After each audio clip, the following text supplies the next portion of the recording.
Je n'aurais jamais cru vivre ça un jour. La Saint-Valentin, c'est censé être une journée magique, pleine d'amour et de surprises. Moi, j'ai vécu la pire Saint-Valentin de ma vie. Une journée qui a commencé comme un rêve et qui s'est transformée en cauchemar. Tout avait pourtant bien commencé. Ce matin-là, je me suis réveillée avec un sourire aux lèvres. Mon copain, Lucas, m'avait promis une surprise inoubliable. Après 3 ans ensemble, j'étais persuadée qu'il préparait quelque chose d'extraordinaire. Un dîner aux chandelles? Un voyage surprise? Peu importe, j'étais excitée. En début d'après-midi, il m'envoie un message. « Prépare-toi, je passe te prendre à 19 h. Mets ta plus belle robe, ce soir c'est spécial. » J'ai passé des heures à me préparer, le cœur battant. À 19 h pile, il était là, plus élégant que jamais. Il m'a tendu une rose et m'a chuchoté à l'oreille. « Tu es magnifique. » J'étais sur un nuage. Mais ce que je ne savais pas, c'est que cette soirée allait tout changer. Il m'a emmenée dans un restaurant chic, tout était parfait. Mais alors que nous venions de commander, son téléphone a vibré. Une notification, avec un cœur à côté du prénom Sophie. Son visage a changé. Il a essayé de cacher son écran, mais c'était trop tard. J'ai vu son regard paniqué. Mon cœur s'est mis à battre plus fort. J'ai pris mon courage à 2 mains et j'ai demandé « Qui est Sophie ?» Il a bafouillé « Juste une amie. » Mais je n'étais pas dupe. Alors, j'ai pris son téléphone et mon monde s'est écroulé. Des centaines de messages. Des « je t'aime », des « j'ai hâte de te voir ce soir ». Et pire, une réservation pour 2, dans ce restaurant, à 21 h. Il avait prévu un 2e dîner. Avec une autre. J'ai ressenti un mélange de rage et de douleur. J'ai pris mon verre de vin, et sans réfléchir, je lui ai renversé sur la chemise.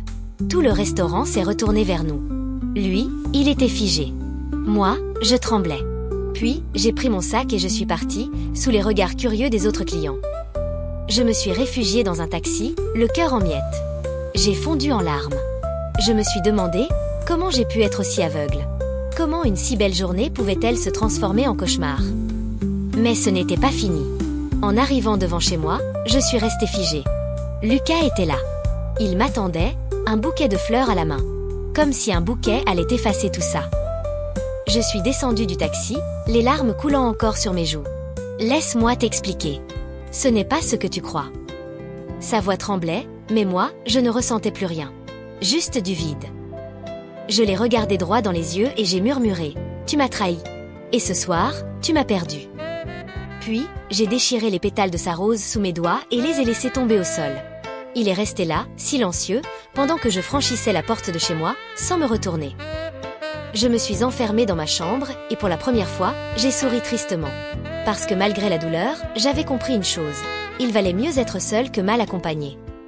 Cette nuit-là, je n'ai presque pas dormi.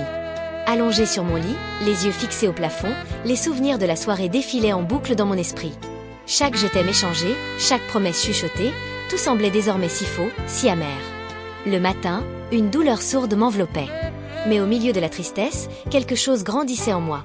Une rage froide, une volonté de ne plus jamais me laisser piétiner. J'ai décidé que je ne serais pas une victime, que cette histoire ne me définirait pas. À midi, mon téléphone vibrait sans cesse. Messages d'amis, de connaissances, et même d'inconnus. Mon histoire s'était propagée. Apparemment, quelqu'un au restaurant avait filmé la scène et l'avait postée sur les réseaux sociaux avec le titre « Quand la Saint-Valentin vire au cauchemar ».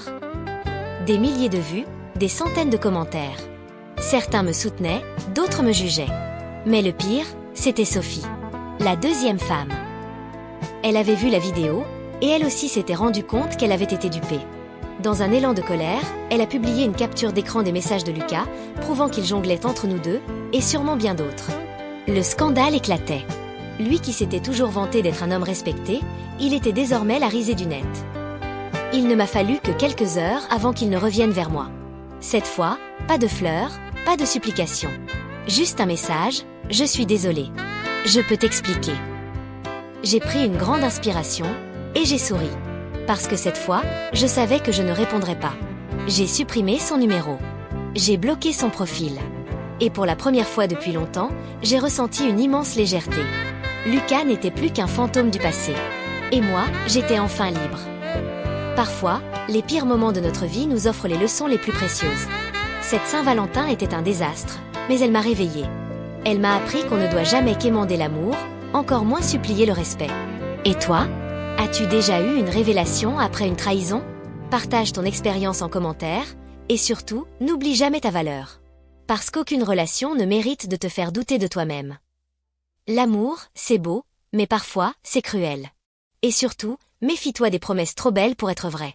Parce qu'au final, certaines histoires d'amour ne méritent pas d'être célébrées.